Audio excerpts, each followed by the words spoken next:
Salam anugerah rekan-rekan sekerja di dalam wilayah Sulut Gomau.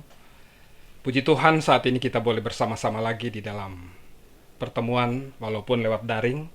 Kita ada kesempatan untuk bisa mengevaluasi dan menyusun program kerja tahun 2021 sehingga pelayanan Gereja Alkitab Anugerah bisa semakin maju dalam masa-masa ke depan. Kita bersyukur karena Tuhan menuntun kita, memelihara kita, sehingga pada saat ini kita boleh bersama-sama dan kita mengawali aktivitas kita pada saat ini dengan menyiapkan hati dan pikiran kita untuk merenungkan firman Tuhan dengan keyakinan yang pasti bahwa kebenaran firman Tuhan yang akan kita renungkan bersama-sama akan menjadi pedoman bagi kita, penuntun bagi kita di dalam seluruh aktivitas kita selanjutnya. Sebelum kita membaca Alkitab, mari kita memohon tuntunan Tuhan. Kita berdoa.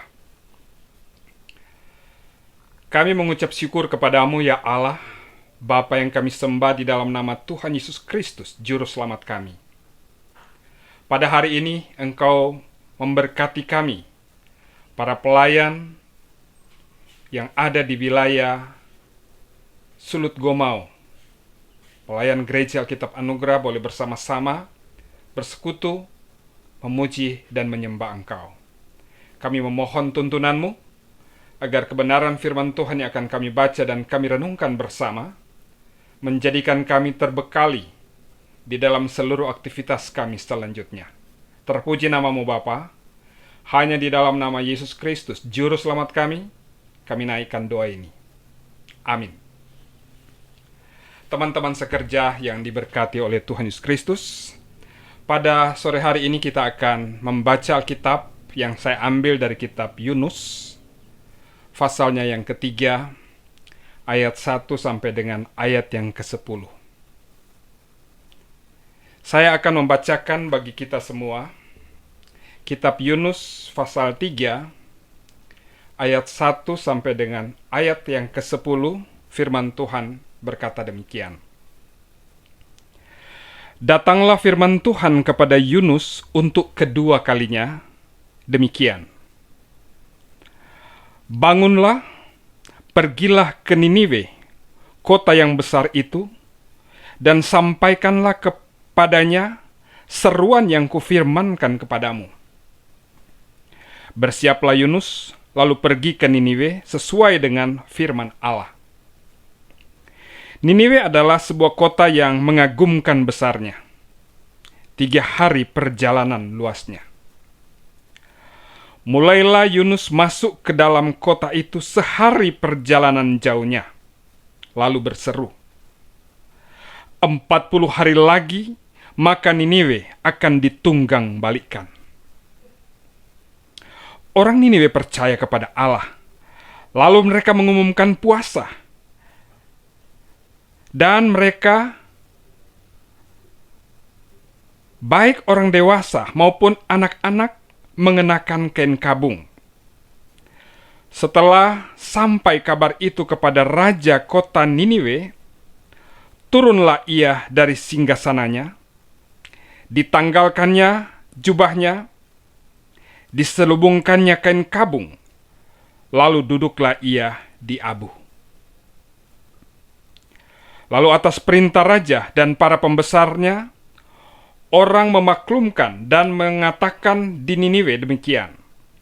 Manusia dan ternak, lembu sapi dan kambing domba tidak boleh makan apa-apa, tidak boleh makan rumput dan tidak boleh minum air. Haruslah semua manusia dan ternak berselubung kain kabung dan berseru dengan keras kepada Allah, serta haruslah masing-masing berbalik dari tingkah lakunya yang jahat dan dari kekerasan yang dilakukannya. Siapa tahu mungkin Allah akan berbalik dan menyesal serta berpaling dari murkanya yang menyala-nyala itu, sehingga kita tidak binasa. Ayat yang terakhir, ketika Allah melihat perbuatan mereka itu, yakni bagaimana mereka berbalik dari tingkah lakunya yang jahat, maka menyesallah Allah karena malapetaka yang telah dirancangnya terhadap mereka, dan ia pun tidak jadi melakukannya. Saudara-saudara yang dikasihi oleh Tuhan Yesus Kristus, cerita tentang Yunus adalah cerita yang sudah berulang kali tersampaikan kepada semua orang yang beragama Kristen, yang aktif ke gereja, mulai dari zaman kanak-kanak, masuk sekolah minggu, pasti ada cerita tentang Yunus. Nah, kita dapat menyaksikan bagaimana penyampaian firman Tuhan di dalam kitab Yunus ini. Kita akan mendekati di dalam bentuk atau metode menyaksikan bagaimana cerita itu tersampaikan. Jadi bagian ini kita lihat dalam bentuk narasi cerita yang disampaikan, bagaimana Allah memerintahkan kepada Yunus untuk pergi menyampaikan suatu berita terhadap orang-orang Niniwe. Di dalam Alkitab kita akan menemukan sekian banyak bentuk penyampaian firman Tuhan yang tersaji di dalam Alkitab. Kalau kebenaran firman Tuhan yang tersampaikan kepada Rasul Paulus, kita akan menemukan itu dalam bentuk surat, dikirimkan kepada pribadi, dikirimkan kepada jemaat. Tetapi dalam bagian lain kita akan menemukan ada firman Tuhan yang tersaji dalam bentuk nubuatan. Ada firman Tuhan yang tersaji dalam bentuk hukum. Ada yang dalam bentuk puisi. Nah, pada saat ini kita melihat mendekati pembacaan kita saat ini dalam bentuk narasi, cerita. Jadi kita akan menemukan semacam ada suatu lakon yang tersaji dalam cerita. Bagaimana Allah menyampaikan perintah kepada Yunus untuk pergi menyampaikan berita kepada orang-orang Niniwe. Di dalam ayat 1 kita dapat perhatikan, datanglah firman Tuhan kepada Yunus untuk kedua kalinya. Demikian, bangunlah, pergilah ke Niniwe, kota yang besar itu, dan sampaikanlah kepadanya seruan yang kufirmankan kepadamu. Jadi bagian ini menunjuk bagaimana Allah memberikan perintah kepada Yunus untuk pergi ke Niniwe. Kita melihat hubungan. Siapa Yunus tersebut? Yunus adalah seorang nabi yang melayani Tuhan pada zaman pemerintahan Raja Israel, Raja Yerobeam II. Sekitar tahun 793 sampai dengan 753. Kurang lebih berada di daerah itu masa pemerintahan dari Raja Yerobeam II. Pada masa itu, Yunus dipakai oleh Tuhan untuk menceritakan maksudnya kepada orang-orang di Niniwe. Nah, kalau kita perhatikan di dalam ayat 1 dan 2 ini, kita dapat melihat kembali hubungannya ke pasal 1. Di dalam kitab Yunus ini, kita akan temukan bahwa di dalam pasal 1 ayat 1, di sana disebutkan bahwa datanglah firman Tuhan kepada Yunus bin Amitai, demikian, bangunlah dan pergilah ke Niniwe, kota yang besar itu. Berserulah terhadap mereka karena kejahatannya telah sampai kepadaku. Jadi, kepada Yunus, Tuhan mempercayakan suatu berita untuk sampaikan kepada orang-orang Niniwe.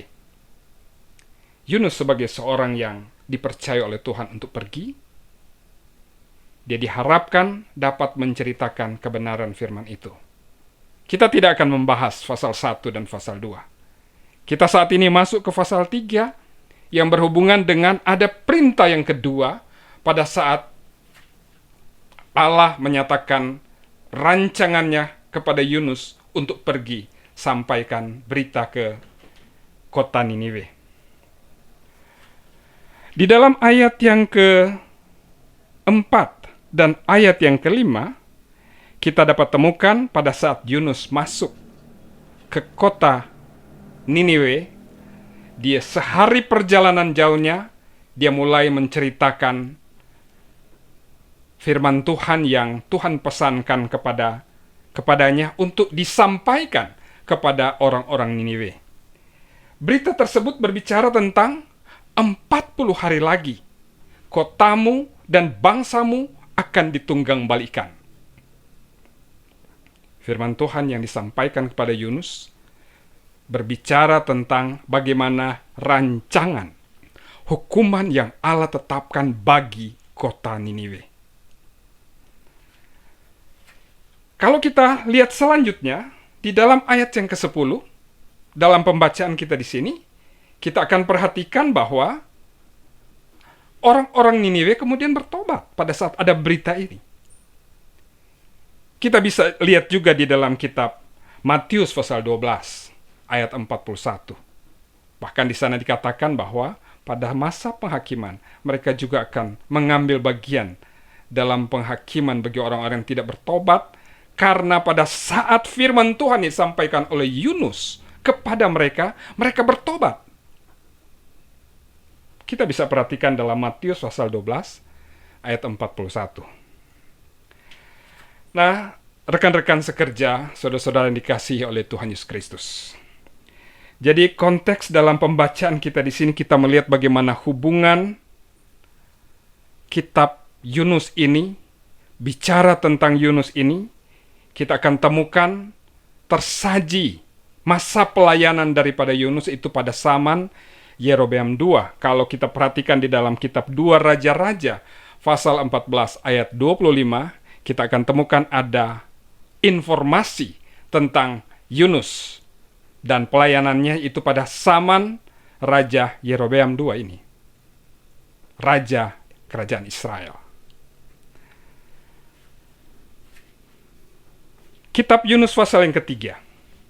Kalau kita membaca secara keseluruhan dari ayat 1 sampai dengan ayatnya yang ke-10, kita akan menemukan ada berita yang begitu jelas tersaji berhubungan dengan bagaimana kasih Allah mentransformasi kehidupan orang-orang Niniwe melalui firman-Nya.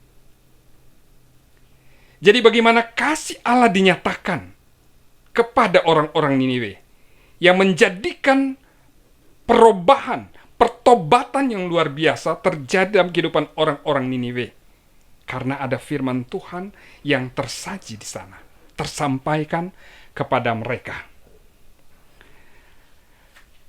Jadi kebenaran firman Tuhan yang kita perhatikan ini diharapkan ada sesuatu tanggapan yang dapat terjadi, yaitu Yunus boleh pergi dan kemudian menyampaikan, menyerukan firman Tuhan.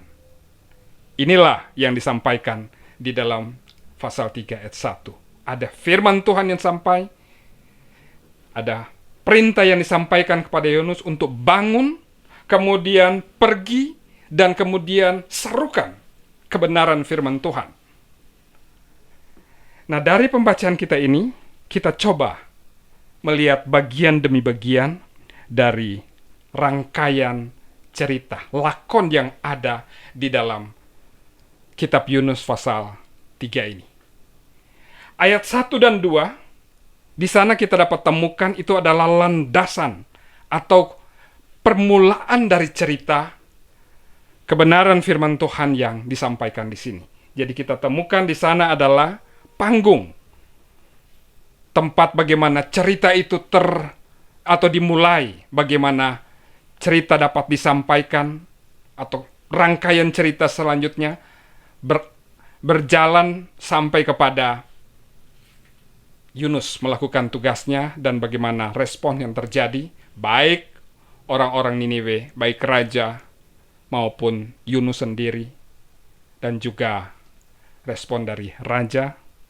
Kita coba akan perhatikan dalam bagian selanjutnya. Jadi ayat 1 dan 2, datanglah firman Tuhan kepada Yunus untuk kedua kalinya, demikian. Bangunlah, pergilah ke Niniwe, kota yang besar itu, sampaikanlah kepadanya seruan dan yang kufirmankan kepadamu. Jadi, di sini dimulai suatu aktivitas berita yang kita temukan. Tuhan berfirman untuk kedua kalinya kepada Yunus untuk pergi. Kalau pasal 1 kita temukan, firman Tuhan datang kepada Yunus, dan Yunus lari pergi ke Tarsus. Tetapi pada bagian kedua ini, Yunus mendapatkan perintah dan dia pergi ke Niniwe. Ayat yang ke-3 dan ayat yang ke-4, kita mulai temukan bagaimana pergerakan cerita dari bagian firman Tuhan yang kita temukan dalam kitab Yunus pasal yang ketiga ini. Ayat 3 dikatakan, bersiaplah Yunus, lalu pergi ke Niniwe sesuai dengan firman Allah. Niniwe adalah sebuah kota yang mengagumkan besarnya, 3 hari perjalanan luasnya. Mulailah Yunus masuk ke dalam kota itu sehari perjalanan jauhnya, lalu berseru 40 hari lagi, maka Niniwe akan ditunggang balikan. Jadi respon yang dia lakukan oleh Yunus pada saat Tuhan menyatakan perintah kepadanya untuk pergi ke Niniwe adalah Yunus bangun, kemudian dia mempersiapkan diri, kemudian dia pergi ke kota Niniwe. Dia tidak lari lagi. Dan pada saat sehari perjalanan jauhnya, memasuki wilayah Niniwe, dia mulai berseru dengan berani. 40 hari lagi, kotamu dan bangsamu akan ditunggang balikan. Suatu berita yang keras, suatu informasi yang menakutkan, yang disajikan oleh Nabi Yunus kepada orang-orang Niniwe. Siapa orang-orang Niniwe? Kalau pasal 1 kita temukan orang-orang Niniwe adalah orang-orang yang jahat, bagaimana kelakuan mereka, bagaimana kehidupan mereka yang jahat sampai kepada Tuhan. Sehingga Tuhan memutuskan untuk menghukum, menunggang balikan kota Niniwe. Tetapi pada saat ini kita temukan respon dari Yunus pada saat berita atau Allah menyampaikan berita kepadanya, dia pergi dan kemudian berseru dengan berani menyampaikan firman Tuhan yang berkata 40 hari lagi kotamu dan bangsamu akan ditunggang balikan. Jadi dalam bagian ini kita perhatikan Yunus boleh menunaikan tugasnya sebagaimana perintah dari Tuhan untuk pergi menyampaikan berita kepada orang-orang Niniwe. Ayat yang kelima, firman Tuhan tersampaikan bahwa orang Niniwe percaya kepada Allah, lalu mereka mengumumkan puasa, dan mereka, baik orang dewasa maupun anak-anak, mengenakan kain kabung. Jadi di dalam ayat yang kelima ini kita perhatikan bagaimana respon dari orang-orang yang ada di Niniwe.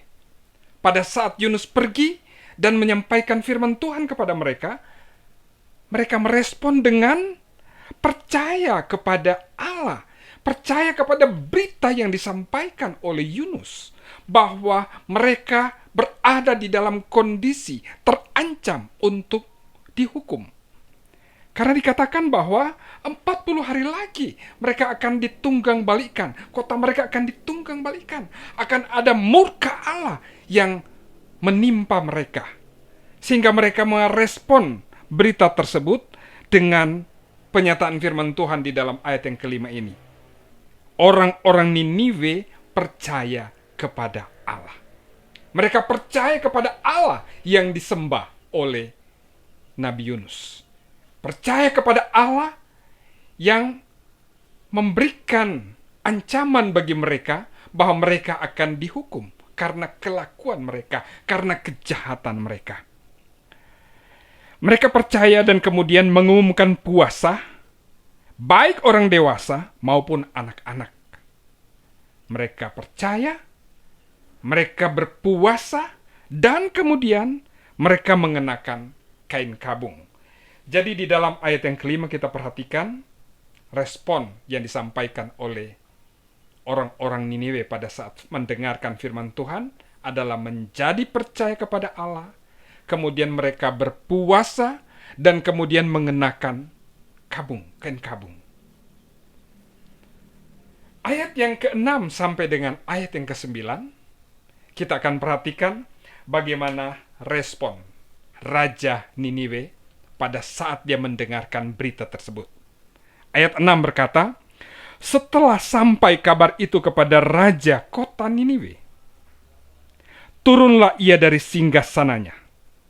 Ditanggalkannya jubahnya, diselubungkannya kain kabung, lalu duduklah ia di abu. Dalam ayat yang ke-6 ini, kita menemukan bagaimana raja merespon berita hukuman yang akan menimpa mereka yang disajikan, disampaikan, diserukan oleh Nabi Yunus. Dia turun dari tahtanya. Dia turun dari singgasananya. Pada saat dia turun dari singgasana, dia kemudian menanggalkan jubah kebesarannya. Jubahnya sebagai raja dia tanggalkan. Dan kemudian dia menyelubungkan kain kabung. Dan kemudian duduk di abu. Tindakan dari seorang raja pada saat dia mendengarkan kebenaran firman Tuhan yang disajikan oleh Nabi Yunus. Dia turun dari tahtanya. Dia tanggalkan jubah kebesarannya. Dia kenakan kain kabung dan duduk di tanah. Bahkan di dalam ayat yang ke-7, kita akan temukan bahwa lalu atas perintah raja dan para pembesarnya, orang memaklumkan dan mengatakan di Niniwe demikian. Manusia dan ternak, lembu sapi, dan kambing domba tidak boleh makan apa-apa. Tidak boleh makan rumput dan tidak boleh minum air. Haruslah semuanya, manusia dan ternak, berselubung kain kabung dan berseru dengan keras kepada Allah, serta haruslah masing-masing berbalik dari tingkah lakunya yang jahat dan dari kekerasan yang dilakukan. Sampai dengan ayat yang ke-8 di sini, kita perhatikan raja memerintahkan kepada semua rakyat yang ada di sana. Bahkan bukan hanya manusia, binatang, ternak yang ada. Diminta untuk tidak makan, diminta untuk tidak minum, berpuasa. Dan kemudian berseru dengan keras kepada Tuhan, kepada Allah yang diberitakan oleh Nabi Yunus. Bagaimana gemuruhnya kota Niniwe yang besar. Ada sekitar 120.000 orang lebih. Mereka berseru dengan suara keras kepada Allah. Bukan hanya manusia yang berseru, tetapi juga ternak-ternak berseru, berteriak dengan keras. Bagaimana ributnya kota Niniwe pada saat tersebut. Rekan-rekan sekerja yang dikasih oleh Tuhan Yesus Kristus, kebenaran firman Tuhan yang disampaikan oleh Nabi Yunus berdampak di dalam kehidupan baik raja maupun rakyatnya. Sehingga dia memaklumkan suatu perintah untuk berkabung, untuk percaya kepada Tuhan, berbalik dari kelakuan yang jahat dengan satu harapan. Ayat yang ke-9. Harapan yang dia sebutkan di dalam ayat yang ke-9, siapa tahu, mungkin Allah akan berbalik dan menyesal serta berpaling dari murkanya yang menyala-nyala itu, sehingga kita tidak binasa. Sampai dengan ayat yang ke-9 ini kita menemukan kerinduan yang diinginkan oleh Raja Niniwe, oleh orang-orang di Niniwe. Dengan mereka percaya kepada Allah yang disampaikan oleh Yunus. Dengan berbalik dari kelakuan mereka yang jahat. Mereka mengenakan kain kabung. Dan kemudian berseru kepada Tuhan dengan keras. Berpuasa. Tidak makan, tidak minum. bahkan ternak-ternak mereka juga berada pada kondisi seperti itu. Dan berseru, berteriak dengan keras kepada Allah. Dengan harapan supaya Allah berbalik. Allah membatalkan rancangan hukuman yang dia buat untuk orang-orang Niniwe. Mereka menyampaikan seruan mereka dengan begitu luar biasa. Semua orang Niniwe, lebih dari 120.000 orang, mereka berseru kepada Tuhan. Berseru dengan keras. Dan ayat yang ke-9, ayat yang ke-10, kita temukan bagaimana respon dari Allah pada saat menyaksikan keberadaan orang-orang Niniwe. Ayat yang ke-10 firman Tuhan berkata, ketika Allah melihat perbuatan mereka itu, yakni bagaimana mereka berbalik dari tingkah lakunya yang jahat, maka menyesalah Allah karena malapetaka yang telah dirancangnya terhadap mereka, dan ia pun tidak jadi melakukannya. Jadi ayat yang ke-10 ini merupakan penyelesaian dari cerita ini.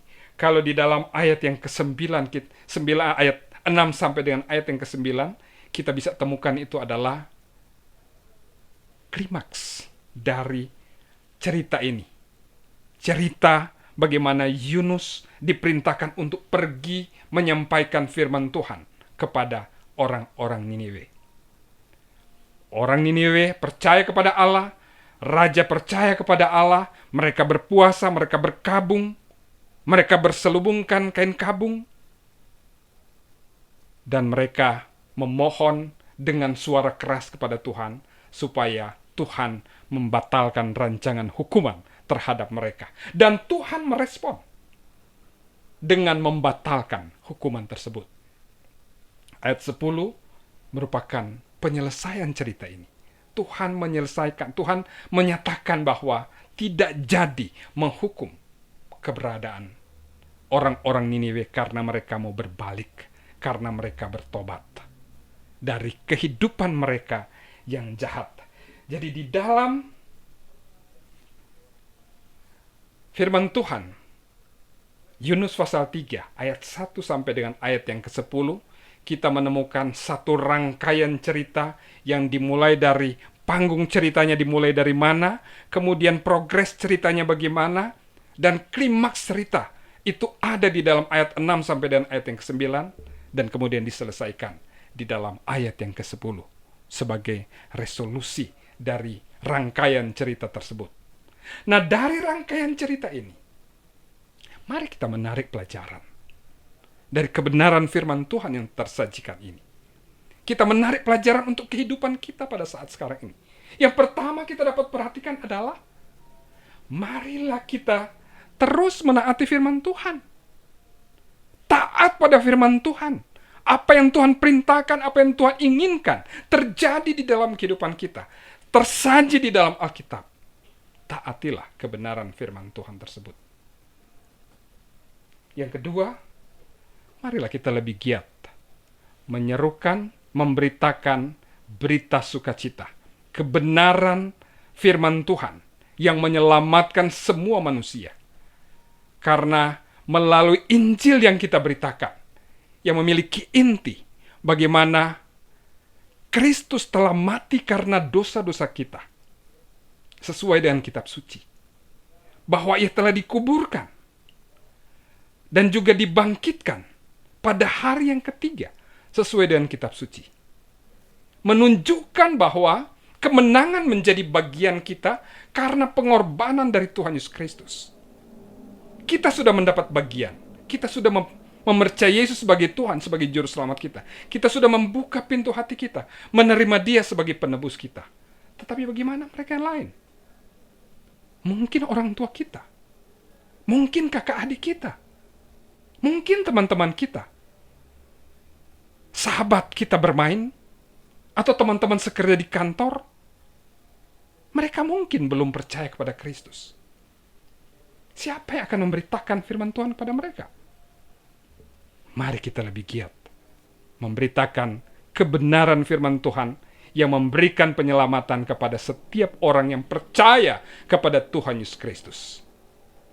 Kita tuangkan dalam program kerja kita di tahun 2021 ini. MWGA Sulut Gomau menuangkan program menitik beratkan pada ada pelayanan penginjilan, supaya lebih banyak orang dapat dimenangkan bagi Kristus. Kita menekankan kebenaran firman Tuhan, di mana setiap jemaat menaati firman Tuhan, supaya hidup berkenan kepada Tuhan, supaya hidup memuliakan Tuhan. Kiranya firman Tuhan ini menjadi pedoman bagi kita, menguatkan kita di dalam tugas pelayanan kita selanjutnya. Mari kita satu di dalam doa. Tuhan Yesus Bapa kami di dalam surga, terima kasih kami boleh mendapatkan kesempatan untuk membaca dan merenungkan firman-Mu, dan kiranya firman Tuhan yang tersaji dari kitab Yunus ini menjadikan kami semua terberkati dan dibekali untuk melayani Tuhan dengan lebih giat lagi. Terima kasih Bapa. Kami naikkan doa kami, ucapan syukur pada saat ini, hanya di dalam nama Tuhan Yesus Kristus, Juru Selamat kami yang hidup. Amin.